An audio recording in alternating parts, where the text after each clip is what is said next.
Hey everybody, Matty Ice here, and in today's video I'm going to show you the only build you'll need for Season 19 and potentially onward for your hunter. This build does utilize some seasonal mods, but will still work wonders without them. You've probably seen this going around, but I'm referring to the Volatile Rounds combo with Gyrfalcons, Seraph. I wumbo, you wumbo, he, she, me, wumbo. Now while this Volatile Rounds interaction can be achieved on other classes, for example my Warlock build that I did in Season of the Haunted, it's far easier to make it work on Hunter due to the exotic rework. Now you'll be able to see in the background gameplay how this build cycles through. You activate your invisibility, you begin shooting a target with a void weapon, cause a ton of damage with a volatile explosion, and ideally go invisible again to repeat the cycle on another ad. I am using Manticore in the gameplay, but that was just because I was finishing off my catalyst. For the best results, I recommend using something with Demolitionist, as you'll be able to get a free reload with your grenade, and it helps boost your grenade regen. If you're doing damage to a boss, this build still does wonders, and you can use any number of Void Heavies to do the same cycle. The new machine gun, Retrofit Escapade, with 4 times the charm and target lock, is the thing most people have been gravitating towards, and it's understandable why. Target lock stacks bonus damage as long as you're shooting on a target, and 4 times can help keep your damage up for longer.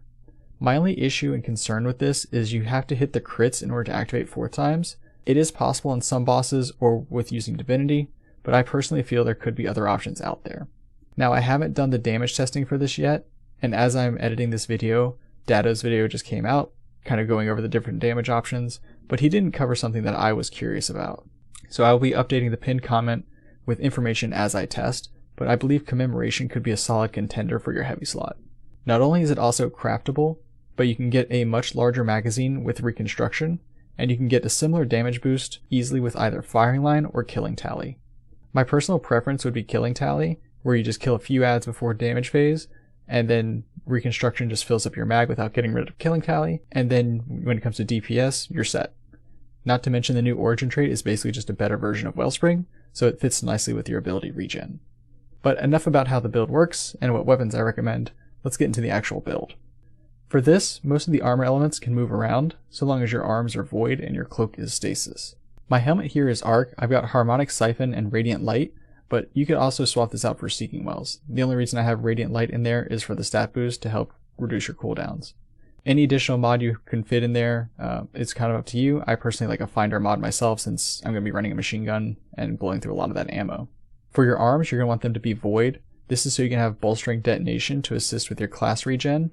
I also have Font of Might in there for extra damage from those elemental wells. The chest, I have Arc only so I can put in Powerful Friends.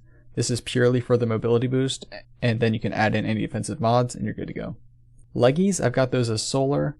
This is so you can have health on orb pickup, and then also I have an elemental ordnance in there. As I mentioned before, your cloak you're going to want to be stasis, and you got a couple options here. You can have either 2 utility kickstarts and a combat mod of your choice, or for this season only, you can slot in a solo operative or monochromatic maestro for even more damage. Now let's move on to aspects and fragments. For your super, I suggest the damage super of Movius Quiver. Deadfall is also fine, but coordinate with your fire team as to which would be better for your particular group.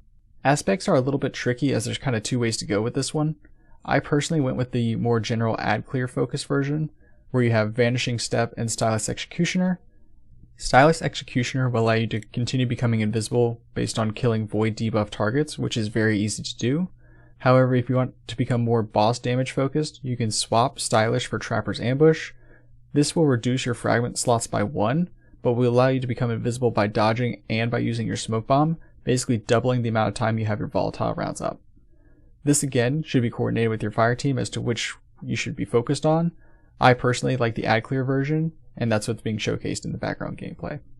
For fragments, you're going to want Echo of Persistence to extend your invisibility time, Echo of Starvation for Devour and ability to heal quickly, Echo of Undermining to apply Weaken with your grenades, especially if you're doing the Stylus Executioner build, and then Echo of Remnants. This one can be dropped if you decide to go with Trapper's Ambush. I also just want to showcase how the Trapper's Ambush method works for DPS. So what you do is you go invis with your dodge like normal, and then begin shooting using your grenade for extra damage and the class ability regen from your arms. Now once your volatile runs out or you're about at 1 second, go invis with your melee to reactivate Volatile Rounds and continue damaging. By the time you get to the end of your second phase of Volatile Rounds, your class ability should be back up, and you can dodge to rinse and repeat. If there are adds nearby, dodging will also get your melee back, so it just kind of helps that cycle continue. These methods are also dependent on how much time you have to do your boss damage, so keep that in mind. Shorter damage phases, I would stick with the add clear build, but if you have an extended damage phase of 20 seconds or more, go with the Trapper's Ambush build. So that's it. I hope you found this helpful. If you did, I would greatly appreciate it if you could like and subscribe. Also check out our Discord link in the description below. We always post in there for raids, dungeons, anything like that, and we're very willing to help people out. But with that being said, thank you all so much for watching, and I'll see you in the next one.